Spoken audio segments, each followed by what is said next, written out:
आप सभी श्री हरि विष्णु भक्तों को नमस्कार। स्वागत है अनुकरणीय सनातन पर। आज मैं आपको कार्तिक मास महात्म्य कथा अध्याय 26 और 27 सुनाने जा रही हूँ।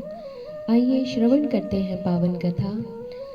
सभी बोले श्री हरि विष्णु भगवान की जय। कार्तिक मास महात्म्य का 26वां अध्याय श्री विष्णु की कृपा से आज तुमको रहा बताए।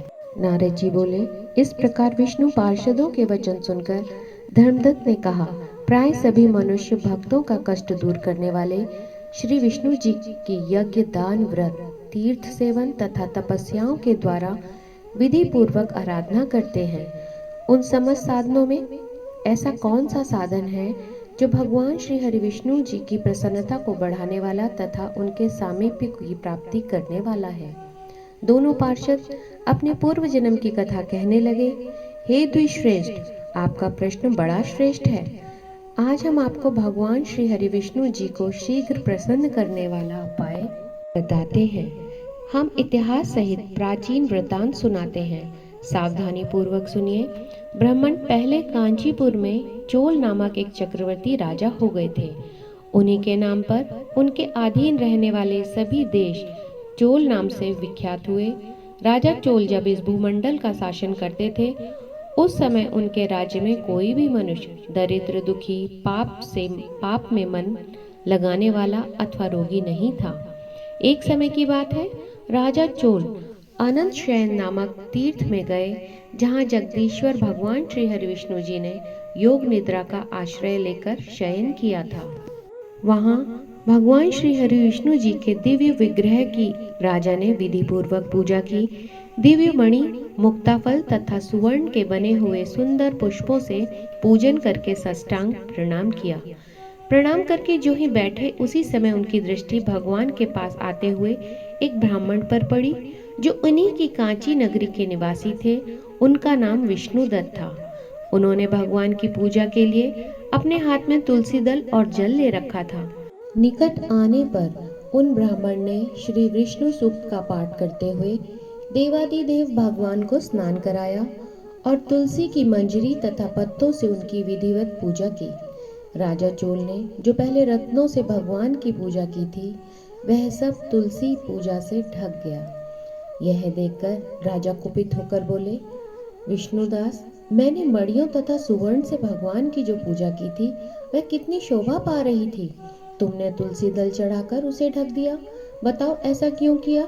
मुझे तो ऐसा जान पड़ता है कि तुम दरिद्र और गंवार हो, भगवान श्री हरि विष्णु जी की भक्ति को बिल्कुल नहीं जानते। राजा की यह बात सुनकर द्विश्रेष्ठ विष्णुदास ने कहा, राजन, आपको भक्ति का कुछ भी नहीं पता। केवल राज्य लक्ष्मी के कारण आप घमंड कर रहे हैं।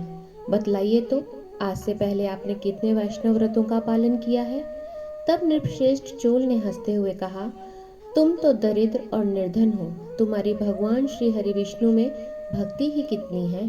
तुमने भगवान श्री हरि विष्णु जी को संतुष्ट करने वाला कोई भी यज्ञ और दान आदि नहीं किया, और न पहले कभी कोई देव मंदिर ही बनवाया है। इतने पर भी तुम्हें अपनी भक्ति पर इतना गर्व है। अच्छा, तो ये सभी ब्राह्मण मेरी बात सुन ले। भगवान श्री हरि विष्णु के दर्शन पहले मैं करता हूँ या यह ब्राह्मण। इस बात को आप सब लोग देखें और फिर हम दोनों में से किसकी भक्ति कैसी है, यह सब लोग स्वतः ही जान जाएंगे। ऐसा कहकर राजा अपने राजभवन को चले गए। वहां उन्होंने महर्षि मृदुल को आचार्य बनाकर वैष्णव यज्ञ प्रारंभ किया। उधर सदैव भगवान श्री हरि विष्णु को प्रसन्न करने वाले शास्त्रोक्त नियमों में तत्पर विष्णुदास भी व्रत का पालन करते हुए वहीं भगवान श्री हरि विष्णु जी के मंदिर में टिक गए। उन्होंने माघ और कार्तिक के उत्तम व्रत का अनुष्ठान, तुलसी वन की रक्षा, एकादशी को द्वादक्षर मंत्र का जाप, नृत्य, गीत आदि मंगलमय आयोजनों के साथ प्रतिदिन षोडशोपचार से भगवान श्री हरि विष्णु का पूजन किया। नियमों का आचरण करते हुए वे प्रतिदिन चलते फिरते और सोते हर समय भगवान श्री हरि विष्णु का स्मरण किया करते थे। उनकी दृष्टि सर्वत्र सम हो गई थी। वे सब प्राणियों के भीतर एकमात्र भगवान श्री हरि विष्णु को ही स्थित देखते थे। इस प्रकार राजा चोल और विष्णुदास दोनों ही भगवान श्री लक्ष्मीपति की आराधना में संलग्न थे। दोनों ही अपने अपने व्रत में स्थित रहते थे और दोनों ही संपूर्ण इंद्रियां तथा समस्त कर्म भगवान श्री हरि विष्णु को समर्पित हो चुके थे। इस अवस्था में उन दोनों ने दीर्घ काल व्यतीत किया। सभी बोले श्री हरि विष्णु भगवान की जय। इति कार्तिक मास महात्म्य कथा 26 संपूर्ण। आइए श्रवण करते हैं कार्तिक मास महात्म्य कथा अध्याय 27। कृष्ण नाम का आसरा, कृष्ण नाम का ध्यान। 27वां अध्याय अब लिखने लगा महान। सभी बोले श्री हरि विष्णु भगवान की जय। श्रीमन्नारायण नारायण हरि हरि, भजमन नारायण नारायण हरि हरि। पार्षदों ने कहा, एक दिन की बात है, विष्णुदास ने नित्य कर्म करने के पश्चात भोजन तैयार किया, किंतु कोई छिपकर उसे चुरा ले गया। श्री विष्णुदास ने देखा भोजन नहीं है, परंतु उन्होंने दोबारा भोजन नहीं बनाया, क्योंकि ऐसा करने पर सायंकाल की पूजा के लिए उन्हें अवकाश नहीं मिलता। अतः प्रतिदिन के नियम का भंग हो जाने का भय था। दूसरे दिन पुनः उसी समय पर भोजन बनाकर वे जो ही भगवान श्री हरि विष्णु को भोग अर्पण करने के लिए गए, त्यों ही किसी ने आकर फिर सारा भोजन चुरा लिया। इस प्रकार 7 दिनों तक लगातार कोई उनका भोजन चुरा कर ले जाता। इससे विष्णुदास को बड़ा विस्मय हुआ। वे मन ही मन इस प्रकार विचार करने लगे, अहो, कोई प्रतिदिन आकर मेरी रसोई चुरा ले जाता है। यदि दोबारा रसोई बनाकर भोजन करता हूँ तो सायकाल की पूजा छूट जाती है। यदि रसोई बनाकर तुरंत ही भोजन कर लेना उचित हो तो मुझ में यह ना होगा, क्योंकि भगवान श्री हरि विष्णु को सब कुछ अर्पण किए बिना कोई भी वैष्णव भोजन नहीं करता। आज उपवास करते मुझे 7 दिन हो गए। इस प्रकार मैं व्रत में कब तक स्थिर रह सकता हूँ? अच्छा, आज मैं रसोई की भली भांति रक्षा करूंगा। ऐसा निश्चय करके भोजन बनाने के पश्चात वे वहीं कहीं छिपकर खड़े हो गए। इतने में ही उन्हें एक चांडाल दिखाई दिया जो रसोई का अन्न हरकर जाने के लिए तैयार खड़ा था। भूख के मारे उसका सारा शरीर दुर्बल हो गया था। मुख पर दीनता छा रही थी। शरीर में हाड़ और चाम के सिवा कुछ भी शेष नहीं था। उसे देखकर श्रेष्ठ ब्राह्मण विष्णुदास का हृदय करुणा से भर आया। उन्हें भोजन चुराने वाले चांडाल की ओर देखकर कहा, भैया जरा ठहरो ठहरो, क्यों रूखा सूखा खाते हो? यह घी तो ले लो। इस प्रकार कहते हुए विप्रवर विष्णुदास को आते देख व्रज चांडाल भय के मारे बड़े वेग से भागा और कुछ ही दूरी पर मूर्छित होकर गिर पड़ा। चांडाल को भयभीत और मूर्छित देख दिश्रेष्ठ विष्णुदास बड़े वेग से उसके समीप आए और दयावश अपने वस्त्र के छोर से उसको हवा करने लगे। तदंतर जब वह उठकर खड़ा हुआ तब विष्णुदास ने देखा कि वह चांडाल नहीं बल्कि साक्षात श्री नारायण ही शंख चक्र गदा धारण किए सामने उपस्थित है। अपने प्रभु को प्रत्यक्ष देखकर विष्णुदास सात्विक भावों के वशीभूत हो गए। वे स्तुति और नमस्कार करने में समर्थ न हो सके तथा भगवान ने सात्विक व्रत का पालन करने वाले अपने भक्त विष्णुदास को छाती से लगा लिया और उन्हें अपने जैसा रूप देकर विष्णु धाम को ले गए। उस समय यज्ञ में दीक्षित हुए राजा चोल ने देखा विष्णुदास एक श्रेष्ठ विमान पर बैठकर भगवान श्री हरि विष्णु के समीप जा रहे हैं।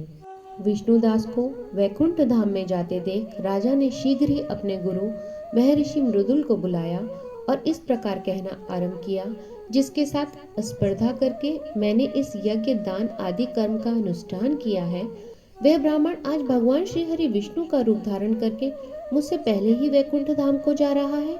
मैंने इस वैकुंठ धाम में भली भांति दीक्षित होकर अग्नि में हवन किया और दान आदि के द्वारा ब्राह्मणों का मनोरथ पूर्ण किया, तथापि अभी तक भगवान श्री हरि विष्णु जी मुझ पर प्रसन्न नहीं हुए और इस विष्णु दास को केवल भक्ति के ही कारण श्री हरि विष्णु जी ने प्रत्यक्ष दर्शन दिया है। अतः जान पड़ता है कि भगवान श्री हरि विष्णु जी केवल दान और यज्ञों से प्रसन्न नहीं होते, उन प्रभु का दर्शन कराने में भक्ति ही प्रधान कारण है। दोनों पार्षद ने कहा। इस प्रकार कहकर राजा ने अपने भांजे को राज सिंहासन पर अभिषिक्त किया।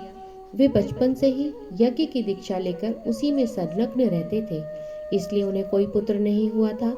यही कारण है कि उस देश में अब तक भांजे ही राज्य के उत्तराधिकारी होते थे।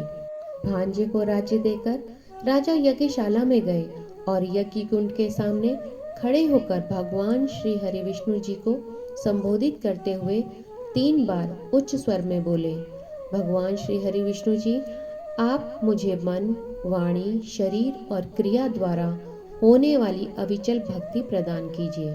इस प्रकार कहकर वे सबके देखते देखते अग्निकुंड में कूद गए। बस उसी क्षण भक्त वत्सल भगवान श्री हरि विष्णु जी अग्निकुंड में प्रकट हो गए।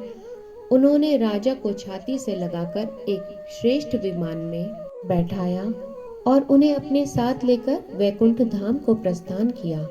नारद जी बोले, हे राजन, जो विष्णु दास थे वे तो पुण्यशील नाम से प्रसिद्ध भगवान के पार्षद हुए और जो राजा चोल थे उनका नाम सुशील हुआ। इन दोनों को अपने ही समान रूप देकर भगवान श्री हरि विष्णु जी ने अपना द्वारपाल बना लिया। सभी बोले श्री हरि विष्णु भगवान की जय। इति श्री कार्तिक मास महात्म्य कथा अध्याय 27 संपूर्ण। सभी बोले श्री हरि विष्णु भगवान की जय। श्रीमन्नारायण नारायण हरि हरि, भजमन नारायण नारायण हरि